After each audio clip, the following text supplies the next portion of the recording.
Track Wrestling here with Jim Miller, 10-time NCAA Wrestling Championship coach. We are on the road to Roanoke, Virginia for the 2019 Division III NCAA Championships. Let's look back at your career. You won 10 of these. What's it like to finally get it done? You won your first one in 1996. What was that feeling like to get it done? That was total relief that we did get one done. I mean, that was the first one of any sport in the school's history besides the wrestling, but we were close a number of years before that, so that was a good day. You had that championship trophy. Did your guys pass that around in their dorm rooms and get it around a little bit? Not then. I didn't let him out of my sight. I think I probably slept with it a couple nights, but we locked it up. That was later on in years where they started getting the trophy out and about. Talk about the response from the fans. It was a big deal. It was unprecedented at the time for Wartburg to win a championship. Seems like there was a great response by the community. Oh yeah, I mean, dude, there was a lot of people at the airport when we got back. We had a escort into the town, had a rally at the college. It was a big deal, and it was cool. I mean, it was a very nice deal. I think it put us on the map at a different level. Going into this, there's 18 qualifiers, so you have to be ready right out of the gate. There's really no messing around if you want to get to the finals. When you go into a championship like this, you coach 22 years as the head wrestling coach at Wartburg.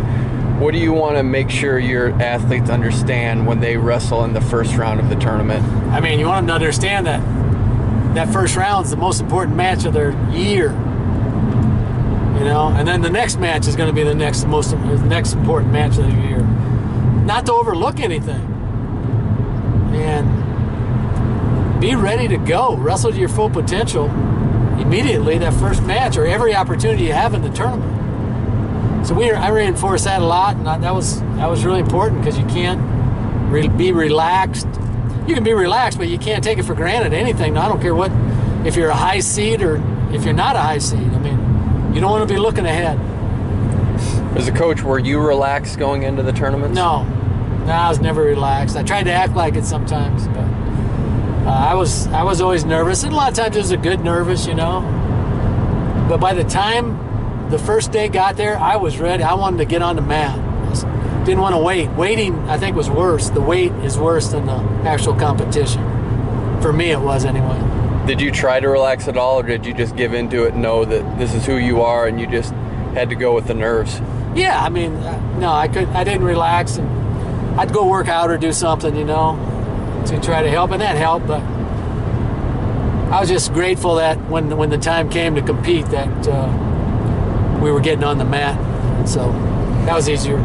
Potential battle of the Bergs again, man. The streak keeps going. Since 1995, it's been Augsburg or Wartburg. One of the greatest streaks in sport. How did that happen? Dude, I don't think anybody could have predicted that to happen, because obviously we were just happy to win one at the time, and they had won more than that at the time, and then we were happy to win the second one, and then you can't do it more than one at a time. So sometimes you just look back and like, wow, how'd that happen? Did some of those tournaments feel like a Augsburg-Wartburg dual meet when you're in it, knowing you're just going toe-to-toe against each other? Well, the Nationals, very few times it seemed like that. There was some Nationals we rarely wrestled. But the National Tournament's just that tough, you know. It's tough that it ain't going to be a two-team deal. There's going to be a lot of teams that factor in. And so, yeah, it's a lot different than a dual meet. Crazy to look back in 2004, one of your championships. You had 4 national champions, but it took 4 because Augsburg also had 4. You pretty much had to know you had to have a great tournament to be able to take those guys out. Oh man, that was pretty insane, you know. Each had 4. I think we had 9 All-Americans, and it was the 149-pound finals before we finally clinched it. It was wild. That was a unique tournament. 2003, you set the all-time point record, 166.5 points, 10 All-Americans, 3 national champions. But you didn't even know you were going for the point record. No, didn't know. We had obviously a great first day because we had 9 in the semis, and we had 1 that came back and placed. And holy cow! And one of the other coaches asked me, "You're going for the record, aren't you?" And I didn't know what the record was. I had no idea. And I said, "What is the record?" And they told me it's like 136 or something like that. I said, "I guess we are." And we just kept rolling. So that was fun. I mean, how rare is it you get everybody to the tournament, number one, and then everybody's an All-American? It's only happened twice at D3, once in D1. Not sure about D2, but that was a great weekend. You're going to be live on the Division III NCAA Championship broadcast. You looking forward to the opportunity? Yeah, haven't done that before, the finals of D3, and I'm looking forward to doing it. There's going to be some great matches. You just know the level of talent and also intensity is going to be fun to watch. So tune in.